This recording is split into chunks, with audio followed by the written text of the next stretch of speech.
Ito yung kauna-unahang solo mural na ginawa ko. Kaya naman panibagong achievement ko na naman ito. Ako si Din, biglang dumami ang mga gagawin ko at hindi ko na alam kung anong uunahin ko. Kaya naman gusto ko lang ikwento sa inyo kung ano-ano ba yung mga ginawa ko. Tuwing umaga ay nagtatrabaho ako ng mga architectural drawings.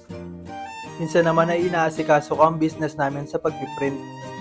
At tuwing gabi ko naman ginagawa ang mga commission portraits. Bali itong ginagawa ko ay pinapadrawing ng kaibigan ko na nagtatrabaho sa Taiwan.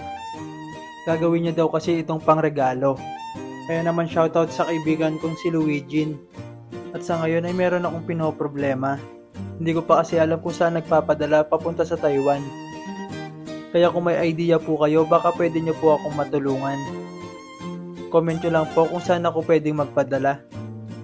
Bukod dito ay meron pa akong isang pinoproblema. Pero isa itong magandang problema. Ito yung biglang pag-viral ng vlog ko. Dahil doon ay maraming nag-follow sa akin. Kaya naman maraming salamat po sa patuloy niyong pagsuporta. Marami din naging interesado na magpa-commission portrait. Sa sobrang daming mga nag-comment at nag-message, hindi ko alam kung paano ako magre-reply sa kanilang lahat. Sa ngayon ay unti-unti ako nagre-reply sa mga gusto magpa-commission portrait. Binabalanse ko lang kasi yung oras ko sa pagtatrabaho at pagdodrawing. Kaya hindi lahat ay nagagawa kong tanggapin ang mga gusto magpa-commission portrait sa akin. Kailangan kasi ay naka-schedule lahat para hindi ako mahirapan sa pag-manage ng oras ko. At mabigyan ng sapat na oras ang pagdodrawing ko para sa magandang resulta. Kaya maraming salamat po sa mga willing maghintay na mabigyan ng schedule. At pasensya na rin po sa ibang mga natanggihan ko dahil sa alanganing schedule. Pagkatapos ko dito sa drawing ay nag-asikaso na ako sa gagawin kong mural. Nagprint na ako para sa gagamitin kong pattern.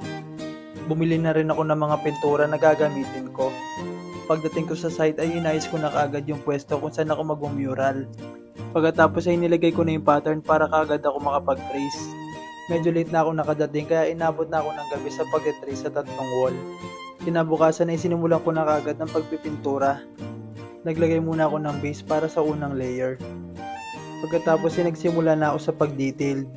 Ito yung mahirap na part kaya kailangan pagtiyagaan. Rough finish yung wall kaya natagalan ako dito. Ito rin kasi yung wall na maraming design. Na-apply ko na dito yung mga natutunan ko sa pagsama ko noon sa mga mural. Nung una ayaw ko pa sanang tanggapin tong project na to dahil kinakabahan pa ako. Ito rin kasi yung unang solo mural ko. Kaya na-pressure ako dahil iniisip ko na baka hindi ko magawa ng tama. Lalo na sa part ng pagdi-detail. Aminado naman din kasi ako sa sarili ko na minsan ay hindi ko nagagawa ng tama. Pero ginawa ko pa rin yung best ko at sinikap ko na matapos ito na maganda. At sa mural kong ito ay marami akong natutunan. Tulad ng pagpapahalaga sa oras. Medyo matagal din kasi ako natapos dahil ako lang mag-isa.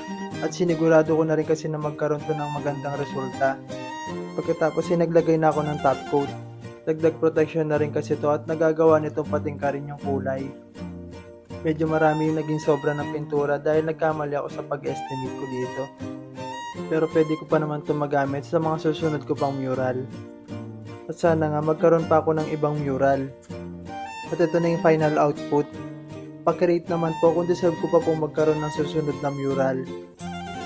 Hanggang dito na lang po. Maraming salamat.